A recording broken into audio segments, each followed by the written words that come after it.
Hello আসসালামু আলাইকুম viewers, আর একটি নতুন ভিডিও নিয়ে আপনাদের সামনে উপস্থিত হলাম।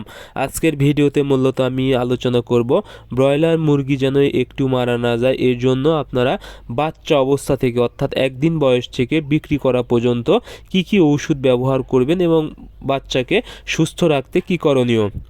আপনারা সর্বপ্রথম ব্রয়লার মুরগির বাচ্চা সংগ্রহ করতে হবে এবং অবশ্যই আপনাদেরকে ভালো মানের একদম উন্নত মানের বাচ্চা সংগ্রহ করতে হবে।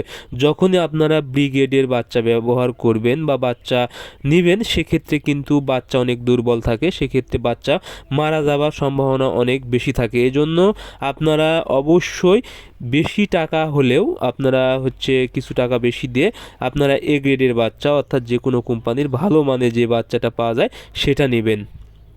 এরপরে আপনারা বাচ্চা বাসায় নিয়ে আসার পরে অবশ্যই একটা আদর্শ ব্রুডিং তৈরি করে নেবেন। আদর্শ ব্রুডিং তৈরি কিভাবে করতে হয় আপনারা আমার একটি ভিডিও আছে, এই ভিডিওটা দেখে নিতে পারেন। সর্বপ্রথম এসে আপনারা একটি ওষুধ ব্যবহার করবেন, ইমিউনিটি বুস্টার লাইসোভিট। এই ওষুধটা আপনাদের মুরগির বাচ্চার রোগ প্রতিরোধ ক্ষমতা বৃদ্ধি করবে এবং আপনারা যে ধরনের ওষুধ ব্যবহার করবেন ওই ওষুধের কার্যক্ষমতা কিন্তু বৃদ্ধি করবে। এই জন্য এই ওষুধটা আপনারা অবশ্যই ব্যবহার করবেন। এরপরে আপনারা ব্রুডিংয়ে মূলত সেফা ওয়ান ওষুধ ব্যবহার করবেন 1 গ্রাম 1 লিটার পানিতে এবং নিওভেট 70 1 গ্রাম 1 লিটার পানিতে। এই ওষুধটা আপনারা মূলত 3 দিন ব্যবহার করবেন, অর্থাৎ মুরগির যেন ব্রুডার নিউমোনিয়া রোগ না হয়। সেক্ষেত্রে এই ওষুধটা আপনারা যদি 3 দিন ব্যবহার করেন তাহলে বাচ্চা সুস্থ থাকবে।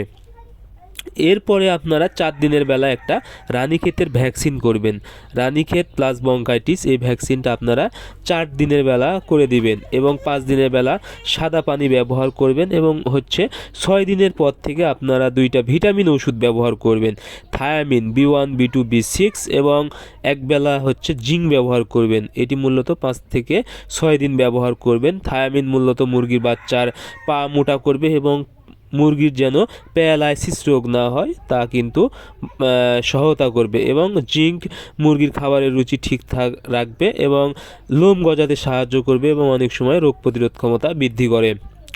এরপরে আপনারা 11 দিন বয়সে মূলত একটি গাম্বুরার ভ্যাকসিন করে দিবেন। গাম্বুরার ভ্যাকসিনটা আপনারা অবশ্যই 11 দিন বয়সে করবেন এবং 11 দিন বয়সে গাম্বুরার ভ্যাকসিন করলে আসলে মুরগিকে গাম্বুরা রোগ থেকে রক্ষা করা অনেকটাই সহজ হয়ে যাবে। এরপরে যে কাজটি করবেন, 14 দিন বয়সে এসে আপনারা 13 থেকে 14 দিন বয়সে এসে আপনারা একটা আমশয়ের ডোজ করে দেবেন। আমশয়ের ডোজ অর্থাৎ মুরগির যেন আমশয় রোগটা না হয়, সেক্ষেত্রে একটা পূর্বে যে আমশয়ের ডোজ আছে ওইটা করে নেবেন। সেটা অ্যাম্প্রোল ব্যবহার করবেন 1 গ্রাম 1 লিটার পানিতে এবং সিপ্রোফ্লক্স 1 মিলি 1 লিটার পানিতে মূলত 3 দিন ব্যবহার করবেন। আশা করি আর পরবর্তীতে মুরগির আমশয় রোগ হবে না। এরপরে 18 দিন বয়সে বা 19 দিন বয়সে আবার একটা গাম্বুরার ভ্যাকসিন করে নেবেন এবং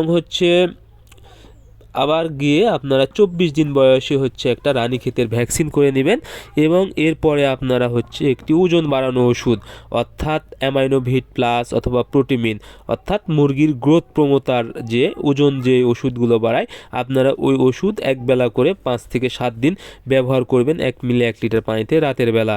আশা করি আপনাদের মুরগি খুব দ্রুত ওজন চলে আসবে এবং আপনারা যদি আমি যে ওষুধগুলো বললাম একদম শুরু থেকে অর্থাৎ একদিন বয়স থেকে একদম বিক্রি করা পর্যন্ত আপনারা যদি এইভাবে ওষুধ ব্যবহার করেন বা এই নিয়মে মুরগি পালন করেন, আশা করি আপনাদের মুরগি একদম সুস্থ থাকবে এবং গ্রোথ ভালো আসবে এবং কিন্তু আপনারা ওজনে ভালো পাবেন। এতে কিন্তু আপনারা আর্থিকভাবে অনেক লাভবান হবেন এবং মুরগি একটু মারা না যাওয়ার সম্ভাবনা অনেক বেশি থাকবে।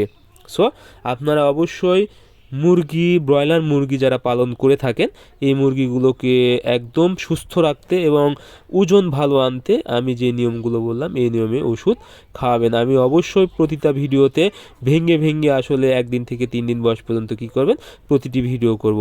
আশা করি আপনারা এতে উপকৃত হবেন। সো আজকের ভিডিও এই পর্যন্তই। পরবর্তী ভিডিও পেতে চ্যানেলটি সাবস্ক্রাইব করবেন। ধন্যবাদ সবাইকে।